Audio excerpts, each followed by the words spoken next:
Previously, our playboy protagonist Setsu got reincarnated into a world, cleared it, then went back home only for him to get summoned again. With him collecting girls from different worlds like Pokemon cards, he now has to leave them all to finish this once and for all. Will he win and end the endless war, or will he lose it all and have to start his harem from scratch? Let's find out.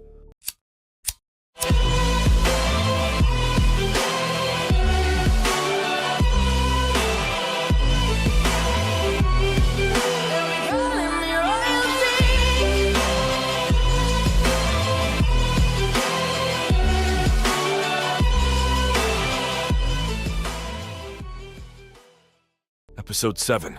Scene in a forest is a young girl who tries to escape the smelly fish the ugly beastmen are selling. They tell the girl to buy more of their random stuff, eventually running her pockets dry. Despite her always buying their stock, the ugly beastmen tell the girl that if she is broke, she doesn't have to push herself. With this, she walks away but is stopped when some kids run over asking to be her slaves. She tells them that children shouldn't be in battle, so she will continue on her own path. The villagers then give her more food than she can handle, showing their love towards the girl. Once she gets home, she presents all the food she stole to her sister, Mineko. She then gives her a small bottle of liquor to ease her pain. Shironeko, the older of sisters, promises her sister that she will always provide for her, no matter how sick she is. Setsu, on the other hand, goes to speak with the broke fisherman, who denies giving them a ride. This ticks Levia off, so she tells Setsu to let her get a piece of the fisherman. Setsu calms her down, however, telling her that they can have fun tonight and look again tomorrow. After deciding to stay in the poor village, they start looking for an inn, while at the same time Shironeko sells off her last belongings. She tells the clerk that she really needs money to continue her sister's drinking addiction. The clerk then presents a card displaying Setsu's face on it, claiming to be an assassination job. Following this, Setsu walks in on cue, making Shironeko hide from the man. She recognizes him as her bounty before leaving without saying a word. She arrives back at her small barn where her sister is seen waiting for Shironeko. She asks if everything is all right, to which Shironeko informs her that after one final job, she will be fine. Setsu, on the other hand, lies on the floor, having not performed well enough for Levia to sleep in her bed. While this happens, Shironeko meets with the clerk to hopefully get a piece of them. Before she kills them, however, she decides to act all cute towards the clerk. She calls her a sister and asks her to come live with her after she completes the job. Little does Shironeko know, however, that the fish she is after is much larger than she can handle. The clerk knows this, so she agrees to do whatever she wants only if she is able to get the job done. This makes Shironeko excited, so she heads into the inn with intent to kill. Once she gets to the room, the first thing she does is stand above them like a pervert. Then in a sudden move, she strikes the bed, but Setsu disappears behind her. He knocks her out of his room and tells her he is ready to play. Before we continue, let's take a moment to answer the question of the day. If you were a returning protagonist like Setsu, would you hide your identity or fight in the war? Comment down below for a chance to be shouted out in the next video. Now, back to the recap. Shironeko, however, doesn't back down, turning her hands into bear paws as if it will do something. She then sends a fireball attack, but Setsu blocks it with ease, slapping her in the face after this. With the beast girl now defeated, Setsu watches as cursed magic encased around her disappears. Once he sees the cursed magic, he takes her back to his home to be his plaything. Shironeko sees this and jumps to attack, but her sister stops her when she learns Setsu saved her. He explains that he is always open to saving cute girls, whether they are cursed or not. He then explains that he knows she has been trying to get money for her sister, but she is actually cursed like herself. After a tap of the finger, the cursed magic resonating in her necklace starts releasing, showing she is cursed. Once Shironeko sees this, she shamelessly begs Setsu to save her. Setsu then informs her that he will surely save her sister, him never leaving a cute girl in need. He then starts the operation on her, asking her to lie down on the bed first. He then calls out to his right hand like an emo character for his hidden potential to be released. Following this, a sword emerges named Gluttony, making Shironeko wonder what his plan is. Setsu, however, explains that it's a secret weapon of his that is capable of defeating even the strongest curses. The mouth of the sword then opens and begins sucking up all the bad energy surrounding her. Before he can finish his cleanse, however, a dagger is thrown by the inn clerk towards Setsu. She introduces herself as Kuroinu, the minimum wage worker, but she is interrupted by Levia. She asks her why she forgot about her, showing she has no intent to let her do as she pleases. Kuroinu recognizes her as the sea god, but doesn't falter, rather increasing her strength by turning into 10. Livia doesn't fall for such petty tricks, however, and makes quick work of her with her water magic. Now with her on the ground, they question whether she works for Tuma or not, to which she confirms it. She tells them that she is suicidal anyways, so she doesn't care what happens to her. Shironeko then emerges and calls her a sister, but Kuroinu denies her. She tells her that she has no use for a sister, telling the others that she plans to burn everything in this world. She informs Livia that they are making Tuma a god, then teleporting away. Minako, on the other hand, runs into Shironeko's arms after getting cleansed by Setsu. He presents the cursed object and tells Livia that it was the same one as Desas's necklace. With this small family saved, Setsu prepares to embark on his next journey conquering the world. While they are on their journey, they see Shironeko and Minako, who beg for Setsu to take them in. They tell him they are too broke to afford housing, so they want to be with him. Setsu gladly accepts, knowing his harem will only increase with these girls joining him. Episode 8. Being seen getting her butt whooped in a fight is Rao the Beast Lord's daughter and a girl he has violated. He tells her that if she ever wants a chance at beating him, she must first become one with him. She rejects his request, however, and charges in only to be manhandled by the hero Setsu. Back to the present within the kingdom of Regdom, a Beastman kingdom, they argue about funding. With no one working within their kingdom, they are forced to yell at each other in front of the king. With each person having their own reason for being angry, it seems like the only laid-back people are Roa and the Beast Lord. Then suddenly Roa notices something abrupt, so she runs outside to see who it is. Setsu, on the other hand, arrives at the island, but is denied access by the guards. They tell Setsu they can't just let some random person in, him looking sketchy. Even when the other girls join in to try and convince him, he's denied access to the kingdom. Then suddenly Roa emerges from the sky and falls onto the guards, telling Setsu she has missed him. After he greets her, the other beast girls wonder how he knows so many prominent figures. Roa then tries to jump him, trying to scratch his neck, but Setsu acts quick and subdues her. Following this, the Setsu walks to the Beast Lord's palace while stroking his daughter. To his surprise, however, once he arrives like Roa did, the Beast Lord tries to jump him. After exchanging their greetings, the Beast Lord asks Setsu why he looks so ugly. He explains that he isekais, but there weren't enough girls, so he came back. The Beast Lord laughs and orders to throw a party, but Setsu informs him of his situation. He explains that he needs to beat Tuma to put the war to an end for good. He tells the king that if he can't borrow him to fight, then he needs to take his daughter. He thinks about this and realizes that there's no way he can leave his daughter in the hands of scum like Setsu. Then suddenly some man named Luga emerges and announces himself as Roa's finance. Roa denies it, but he insists, telling the Beast Lord there is no proof Setsu is on his side. Roa, however, tells the fool that he is her master, who has made her into who she is. However, he protests, so the Beast Lord proposes the two fight it out to see if Setsu has kept his strength. Following this, the Beast Lord announces that whoever wins the duel will have Roa's hand in marriage. Setsu wonders why he has to be stuck with another girl as his reward, wishing he could just be paid instead. Later that day, the Beast King talks with Setsu, telling him to whoop some sense into his challenger. Roa then runs to his side and tells the other girls that Setsu is hers. Eventually, the day ends and it turns to nighttime, which causes Roa to act. She approaches Luga and informs him that he stands no chance against her man, but he doesn't back down. He tells Roa that even if he will lose, he wants to see their difference in strength. In addition to his own strength, Luga informs her that he has a special spell to help him become stronger. His eyes start to shake, and his aura becomes intense, making Roa wonder if everything will be all right. She wishes that Luga would have told her he was fighting for her love instead of simply trying to prove himself. The next day, the fight finally takes place with Setsu versus Luga. With Roa as the prize, she tells Setsu she is ready to become his servant, which makes Luga enraged. The Beast Lord then announces the rules of the match and tells the two to start fighting. Luga starts the fight with a strike to the face, but Setsu evades it with ease, showing this will be no easy victory. Setsu then blocks another attack and strikes back, injuring Luga slightly.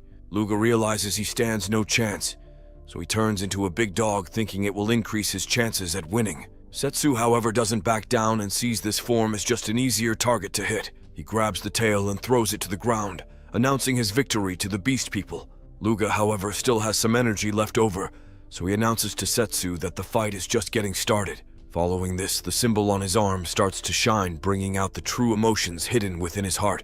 Luga thinks of all the times he lost Roa to Setsu, so he decides he can't lose this time. He then gets surrounded in a cursed energy and announces that he will never lose to him. Setsu instantly notices this as Tuma's curse magic, but he is unable to deal with the new power he wields. Lavia then throws him his sword to cheat with, knowing he might die if he doesn't. The two continue to clash fists until Setsu eventually saves Roa from him, showing he really has no chance now. Setsu announces to her he will finally use his true nature, but he's stopped by some random person. The air becomes foggy and Luga's head disappears, spawning in Tuma. He tells Setsu that he has missed him deeply and has been waiting for him to return. Roa then interrupts him, causing Tuma to get enraged and declare she needs to die. Setsu points his sword at him, which makes Tuma wonder why he is on her side rather than his own. He tells Setsu that he promised to never hurt him and always be with him, but Setsu informs him he doesn't swing that way. This enrages Tuma, so he announces his plans to Setsu, reminding him that these aren't his only friends.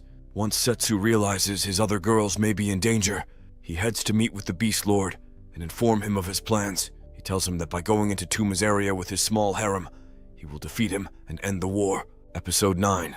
10 years ago, before any of this hero nonsense was talked about, Setsu found himself being transported into this world alongside another. The king announced them as heroes, and this was Setsu's first isekai. Originally, he protested being the hero like most people would, claiming they have no right to just force him to help them. Despite this, after being transported into the new world, he decided to hone his skills to protect himself. Setsu's only explanation for getting stronger is because he doesn't want to die.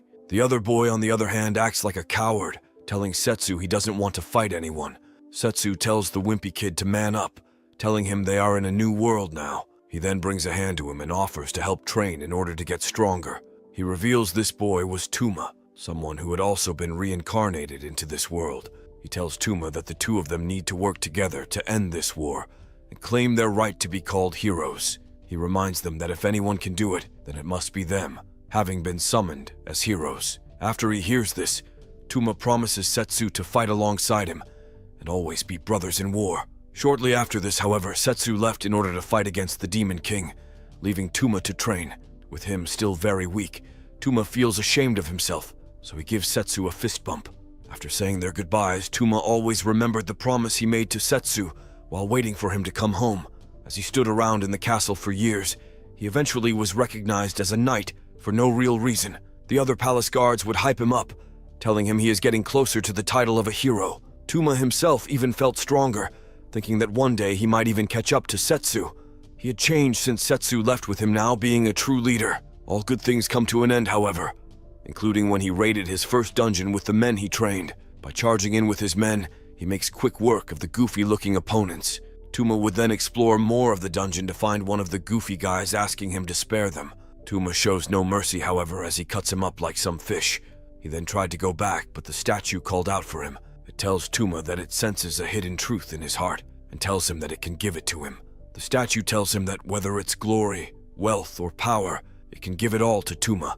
He then got lured into putting the necklace on by the statue. After he did, he would go on to find his various guards outside, dead. As he wandered the area, a guard eventually emerged and told Tuma that they are no longer needed to fight. Tuma is informed that Setsu has succeeded in his conquest and brought peace to the world. He then emerges before Tuma alongside various friends while completely ignoring Tuma. He later would attend the meeting to sign a worldwide peace treaty. With everyone praising Setsu for his efforts, Tuma realizes right when he thought he caught up, Setsu already finished what needed to be done. Later that night, Tuma would go to meet with him where he would feel envious of him. Setsu, however, acted the same as usual, being kind to him in any way he could. As they talk, he is called elsewhere, so Setsu ends up leaving Tuma behind. Before he leaves, however, Tuma tells Setsu that he has been working hard all these years for something. He asks Setsu if he wants to go back to their original home with him, telling him he found a way too. To his surprise, however, Setsu showed no interest in going back to the original world. This hurts Tuma, making him wonder what the point of his training was. Then, as Setsu leaves him yet again, Tuma begins to fall into despair, allowing the cursed emblem to take control of him. With no sense of right or wrong anymore, Tuma declared to Setsu that if he simply continues the war, then he will have to come back to him. Then, in a sudden strike, Tuma lands a blow on Setsu, but his attack is stopped. The two continue clashing swords, with neither side showing any weaknesses. Tuma then tells Setsu that he is the only isekai needed in this world, wanting the glory for himself. Setsu, however, worked for this power, so he doesn't back down, rather striking his shoulder. But as soon as the others arrived at the scene, Neither Setsu or Tuma was to be seen. With Setsu's location unknown, he follows Tuma, who holds the cursed pendant tightly. He thinks it's the end of him, wishing he hadn't chased after Setsu all this time. The light from the cursed object then pulses harder, forcing Tuma to see a past memory. It showed a man being injected with various things and then experimented on. With these people being tortured for the scientist's goal, there was no hope among them. Tuma realizes that the person within the pendant was also alone like him, so he picks it back up. By vowing to use its power for his good, he would travel over to the lab in which the people were being experimented on. Here he would find the main people shown on the pendant and release them from despair. He informs them that if they join him, then they can all destroy this world that has treated them like this. After acquiring these 4 people, he formed his own elite unit of warriors. Now in the present, with all of these people by his side, he launches his attack that he has been preparing for over the past 5 years. Episode 10. While Tuma stands tall, the other heroes ride the boat to fight against his army. While the soldiers are ready for battle, a majority of the students are still scared to fight. Thea, on the other, and tells the group that the demons aren't their enemy, but rather the cursed troops under Tuma. Glein asks how they can figure out who is good and bad, but realizes in war he will just have to kill. He then asks where his boy Setsu is, which makes the rest of the girls think about their interactions with him. Yuhi thinks of the time when she talked with Setsu about him leaving her. With her being much like Tuma, someone just inferior to the beast Setsu, she remembers being left by him. This time, however, it seems like Setsu ended on a good note, making Yuhi still think highly of him. Thea then informs her to stay strong, knowing that Yuhi has earned her right to fight. Following this, they board their boats and head ashore, ready to dive into the heat of battle. With no enemies in the fight, they make sure to let them know they are here, shouting as they run. The enemies then start shooting magic missiles at the soldiers, forcing them to use their own artillery. With superior numbers and all the student heroes on their side, they break through the wall's defense. The battle then turns into a full-scale brawl, with Glein and the others just standing around. He goes ahead, leaving Elka to tell the students that they need to man up and stop being some little weasels. She leads the charge, using her sword and ice magic, which is followed by Thea. While this happens, the ugly students run around rampant until one of them almost dies. Yuhi saves her and makes her realize that she doesn't belong here. As more people approach, their conversation ends, causing her to go and look for the other enemies. She sees a student with an enemy pinned down and stops him from killing him. The student tells her that he has to do this to earn some merit, but she persists. She pleads for him to spare the man, but she is interrupted when a voice appears. Following this, 4 magic circles appear, spawning in more monsters from the start of the series. On top of that, there is one of the top commanders of Tuma's force, slicing through the necks of the soldier. After this sudden change, the human forces begin to weaken. Glein stays strong, however, but stops when he sees a memorable face before him. With Elise standing before them and Armel on her right-hand side, they wonder what she has done. Armel explains that she has turned Elise into her doll to help advance her ideals. Once she hears this, Elka rushes in to attack, but Elise easily stops her attack. As they fight, Armel slits her wrist to throw blood onto the ground, summoning some strange piece of slime. Armel then reintroduces herself as Meller, the Enchantress, one of Tuma's 4 commanders. The blob of slime then turns into 4 different beasts surrounding her, increasing her power tenfold. With many more enemies to face off against, Elka and Glein are forced to work together to fight. Despite their efforts, however, the monsters keep coming and re-emerging, forcing Thea to step in. Yuhi then takes down the final of the monsters, leaving just Elise and Meller standing before them. Meller gets mad that her opponents are so strong, so she demands Elise to kill them already. Glein, however, knows he's stronger than this demon girl, so he takes her down with ease. Following this, Elka rushes Meller and severs her mana gland, making her escape impossible. Elka then leaves her in the river, giving her a chance to strike back again by using a cursed power. Meller explains that thanks to Tuma's efforts, she has an extra heart and mana gland. She remembers the pain she went through, being tortured but saved by Tuma. She tells them that because he offered her a hand, she has to fight in his stead, so she releases her limiter. This encases her in a magic circle and summons the ultimate monster, a chimera. After being satisfied with the result, she merges with the chimera, making it even stronger than it was before. She then starts controlling the chimera and striking towards the heroes' party. She asks them why they are so weak now, as if she didn't use a forbidden power. As they continue fighting, Meller starts to gain the advantage after everyone exhausts their mana. Then suddenly a butterfly flies by, informing the heroes' party that something is soon to change. Elise then teleports where the butterfly is and stabs Meller in the back. She apologizes for killing her sister, but knows if she hadn't then she would continue to suffer. When Elise first met with Armel, they started off their relationship strong, becoming sisters. Ever since that day, their bond had been strong, until Armel's betrayal. Following this, they would win this battle of the war, taking down the first of the 4 commanders. This peace wouldn't last for long, however, with another one of the commanders soon emerging. As soon as he steps into battle, the others can recognize his strength, so they back down. Yuhi, on the other hand, pushes herself to her limits and faces off against the commander at full force. After hearing her resolve, the two decide to trust her as this decade's hero. Yuhi then emerges to fight, but before she gets a chance, Setsu falls from the sky, making a grand entrance. He tells Yuhi that she has gotten stronger and that she has nothing to worry about anymore. Before we continue, let's take a moment to shout out the winner of the last video's top comment, Jimmy's 3626. Comment down below for a chance to be shouted out in the next video. Let's get back to the recap. Episode 11. While this all occurs, the Beast Lord meets with his leaders to prepare their own army for the war. He knows, however, that with Setsu on the way into battle, everything will end up in their favor. Setsu, on the other hand, emerges into battle, stunning all of the onlookers by his glamorous entrance. All of the girls run to him, but Yuhi takes the lead, attempting to seduce him. He pushes her off, knowing if he commits to one girl, he will have less chances with the others. She then offers to show him her new trick she learned from Elka, getting into her chair. Setsu stops her from disgracing herself, however, telling her that is Elka's job. After he finishes his chat, he finally prepares to fight the man. He remembers him as the one who fought him within Desus' palace, which assures him that he can win. He asks Setsu why he involves himself with such weaklings, urging him to join their army. Setsu, however, tells him that he does what he wants, him being the one-man army. He tells him that he has no need to join an army because he is already strong enough. As this happens, the other general, Kuroinu, wreaks havoc onto the opponent's forces, but she is stopped by Shiraneko. She tells her that she knows she isn't a bad person, just in her feelings. Kuroinu takes offense to this and tries to attack, but is powerless against Shiraneko's claw attacks. As they yap to each other about who's stronger, Kuroinu eventually rushes in. With it a 2v1, she knows despite her being stronger, she needs to be careful with her strikes.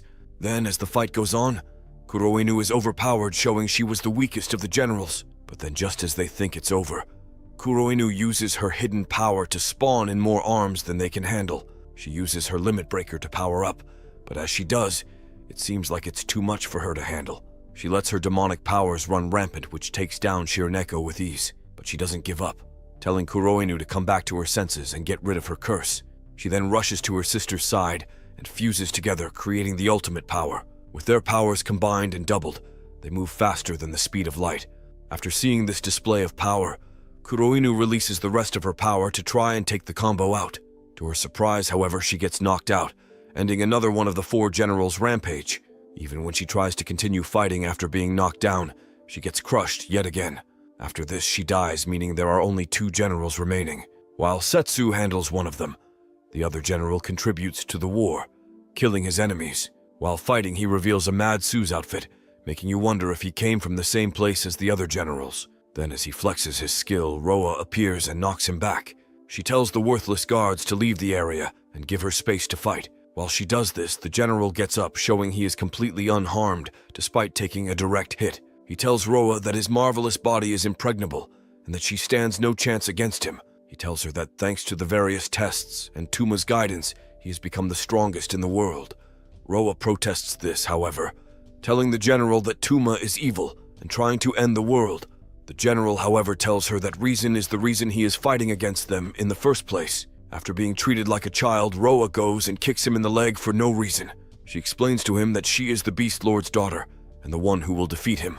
He doesn't back down, however, instead releasing his true power to show why he is so dangerous. By transforming his body into various metal balls that can be used to attack it, seems like Roa's end is immediate. Then she falls to the ground, showing how weak she really is to such a power.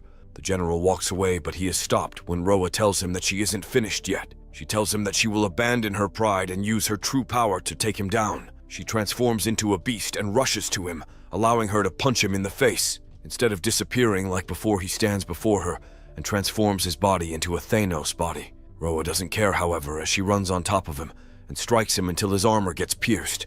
After seeing this, he summons spears to pierce her, but she continues her rampage, eventually punching through his heart. She then falls to the ground, leaving the Megamind Thanos combo to do what he pleases with her. To her surprise, however, instead of killing her, he heals her and faints himself. Once she sees this all, she asks why he is with Tuma, to which he explains that only Tuma would take in a weirdo like himself. He urges Roa to live on and bring peace to this world of despair. While this happens, Setsu fights with the general capable of controlling shadows. With this power, he is able to stun Setsu, making him think he has won the fight. Setsu, however, breaks free and pushes him back, making the general realize he stands no chance against Setsu. Setsu then tells him to call Tuma out already, but he has other plans, using his limit break like the other generals he powers up. Now being encased in shadow armor, he feels invincible even against Setsu. Even though he sees this, Setsu continues to strike, displaying why he is the protagonist. But like any show, he must get knocked around a few times before defeating his enemy. Eventually, Setsu gets tired of fooling around, so he actually uses a fraction of his true power. By unleashing an unstoppable mana attack, he pierces through the shadow armor, making the tide of the battle shift. Setsu tells him to give it up, but the general doesn't explain that this fight is all he has to live for. He tells Setsu that without this power, he has nothing to do with his life. Then, as he runs to Setsu, he is sliced in half, ending the battle and finishing the final general. With just one adversity in his way, Setsu prepares himself for the final battle against Tuma. Episode 12. While all this happens, Livia meets with Desus, but they are interrupted when Tuma appears. He tells the two that it has been a while since he saw them, but this will be the last time they see each other. Setsu notices this strong energy coming from the palace, so he rushes to the scene to find Desus and Livia being violated. Tuma tells him to wait his turn, but Setsu rushes in, telling him to leave his girls alone. The two then begin their fight with neither side showing any sort of weakness. With Setsu's overwhelming aura and Tuma's cursed power, it seems like neither said can overpower the over. Then, as things start to turn to Setsu's side, the sky begins to break, showing Tuma has yet to start trying. He then sends in a bunch of magical attacks, but they are all dealt with by Setsu. As he deals with these attacks, Tuma rushes to his side and delivers a fatal blow to Setsu. He asks him if he has been slacking off these past years, but Setsu shows no hesitation in his swings. He drops Tuma's sword, then leaves his own on the ground to start a fist fight. Tuma knows he can't handle Setsu's strength, however, so he sends in a cowardly mana ball. He then brings his sword back to his side and reveals a new weapon to use. With the appearance of a gun, Setsu knows what's going is sure to do some damage. Tuma then shoots the gun and it destroys not only the wall, but the entire mountain behind them. Setsu then rushes in to close the distance, which allows him to kick Tuma a couple of times, dealing minor damage. After seeing this, Tuma switches his gun to a machine gun and lays fire on Setsu. Setsu then summons his own unique weapon, Gluttony, that sucks up all the incoming attacks. He then unleashes his magical power to the max and sends in a dual-bladed sword slash. This injures Tuma, making him rethink his next attack towards Setsu. Following this attack, all of Setsu's friends emerge, revealing to Tuma that all of his friends have died in battle. This makes Tuma realize he is yet again living in Setsu's shadow, so he loses control of his powers, sending waves of magic into the sky. Setsu remembers this move as the one that sent him back to the other world, so he proceeds with caution. Tuma then unleashes all of this power into achieving a new form unlike any other. By using a limit break like the other generals, he reaches a strength no one has ever reached. With this power, Tuma pushes Setsu back, showing who has the advantage in the battle. With Setsu being a close-range fighter that uses his brawl strength to overpower enemies, an opponent like Tuma who just runs is the worst matchup. Then, as the fight goes on, Tuma does the most scummy thing he can, attacking the girls in the castle. Setsu sees this, but remembers that his allies aren't just background NPCs, them being able to hold their own. He then rushes in and sends a barrage of attacks at Tuma, breaking through his defense. With his guard wide open, Setsu delivers the final blow to Tuma, forcing him to fall to the ground. As Tuma falls, the pendant he has kept close starts replaying all of his bad memories. This awakens a despair like no other, releasing the hidden strength within Tuma to its fullest potential. With this power, he sends an attack at Setsu that easily overpowers his defenses and forces him to fall. With Tuma standing over him, he looks down on Setsu after finally defeating him and proving his power. He realizes how much he has grown, thinking this was all his own strength that made him win. Despite being knocked down countless times, Setsu continues to get up, telling Tuma he can never win against him. He then uses spatial magic to trap Tuma and allow him to ready an attack. He then unleashes his ultimate attack with his sacred sword, ripping up the ground and enclosing on Tuma. As this happens, Tuma screams out begging for forgiveness, asking Setsu why he is betraying their promise. Setsu, however, doesn't care for his feelings, knowing he has stepped too deep into the void. Following this, Setsu looks down on Tuma laying beside the broken pendant. Setsu tells him that he wasn't trying to kill him, but rather take care of the curse that had a hold on him. Setsu tells him that he promised to protect him, so there's no need to worry anymore. Although he saved him, Setsu doesn't plan on letting Tuma off easily, telling him he will work him until his death. Setsu's party then runs to his side to comfort him, and thanks him for once again completing his isekai. Following this, Setsu takes Tuma into a prison where he tells him he has to serve time to atone for his sins. He tells Tuma that he can leave whenever, but wants him to only leave when he truly feels like he is ready to. After this happens, Tuma and Setsu head to the castle to cast the spell to give the students a chance at going back to their world. Everyone but Tuma and Setsu head back, making them the only isekai people left in the world. The two say their goodbyes to each other, Setsu needing to complete his harem, and Tuma needing to atone for his sins. Setsu then heads over to his friends and informs them he has some things to take care of. Yuhi then emerges and tells the others that she will be journeying with Setsu to explore the world. They meet up with Levaya and ask her for a ride to the demon continent. They then head to the demon kingdom to meet with Desus and check up on her. He then goes to the Beastman kingdom to meet up with his other lovers. After he plays with all of the various girls, he finally spends some time with Yuhi to add her to his harem.